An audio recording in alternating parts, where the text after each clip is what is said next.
안녕하세요. 퇴준생입니다. 우선 들어와 주셔서 감사합니다.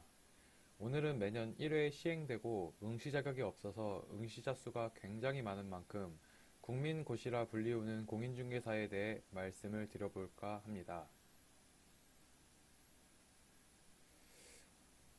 큐넷에 가면 나오는 내용입니다. 세부 내용 중에 15회 이하는 제가 편집을 했고요. 합계만 보시면 1회부터 29회까지 응시자가 160만 명 정도이고 그중 29회까지 합격자가 21만 명에 달합니다. 전체 합격률로 보면 약 12.8% 정도인데 최근의 합격률은 20에서 30%를 상회하는 수준입니다. 이렇게나 응시자가 많고 합격자도 많은 공인중개사, 뉴스 검색해보면 이런 기사가 넘쳐납니다. 중개시장 비상, 공인중개소 폐업, 뭐 40개씩 폐업, 주택거래약 급감에 공인중개사 폐업 속출. 먼저 저는 당시에 29살의 직장이었음을 말씀드립니다. 저 또한 공인중개사를 취득하긴 했는데 그 이유는 다음과 같습니다. 저는 회계사무원을 했었는데 그 팀장을 보니 좀 미래가 없었습니다. 그리고 딱히 취미가 있는 것도 아니어서 퇴근하면 술만 찾는 제가 싫었습니다.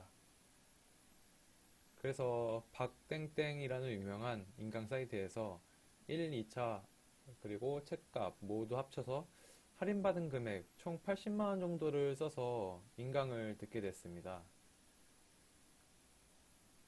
이 영상을 보시는 분들은 중개사 시험 과목이 5개라는 건 대부분 아실 거라고 생각합니다. 공부량이 적은 편은 아니죠. 그렇게 시험날이 다가와서 시험을 보고 힘든 시간을 견뎌서 받은 종이 한 장. 그러나 저는 갈 곳이 없더라고요. 예상했던 일이기는 한데 회사를 그만두고 가기엔 리스크가 컸습니다.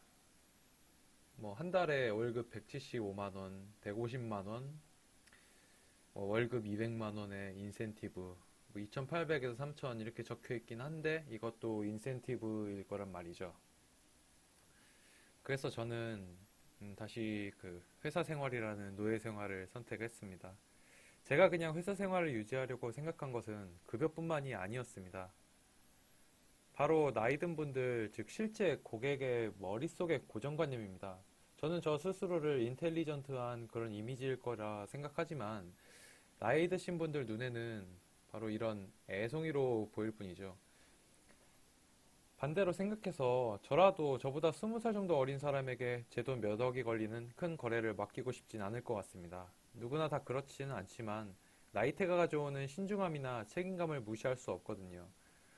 또 이건 그 나이 든 분들한테도 마찬가지인데 계약이 별로 없어서 상가 임차료를 감당하지도 못한다면 뭐 폐업을 하거나 매끼 라면만 먹거나 자기가 갖고 있는 그런 자산들을 팔아서 연명할지도 모르죠.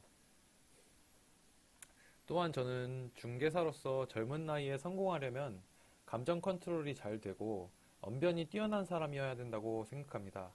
물론 이런 분은 꼭 공인중개사가 아니었어도 다른 영업직에 종사를 했었더라도 성공했을 분이라고 생각을 합니다. 그래서 저는 제 자격증을 장롱 속에 넣게 되었습니다. 가끔 보면 30대 분들 중에 이런 분들이 있어요. 10년 후, 20년 후에 할 거라고요. 그런데 요즘에 4차 산업혁명 얘기 모르는 사람 없죠?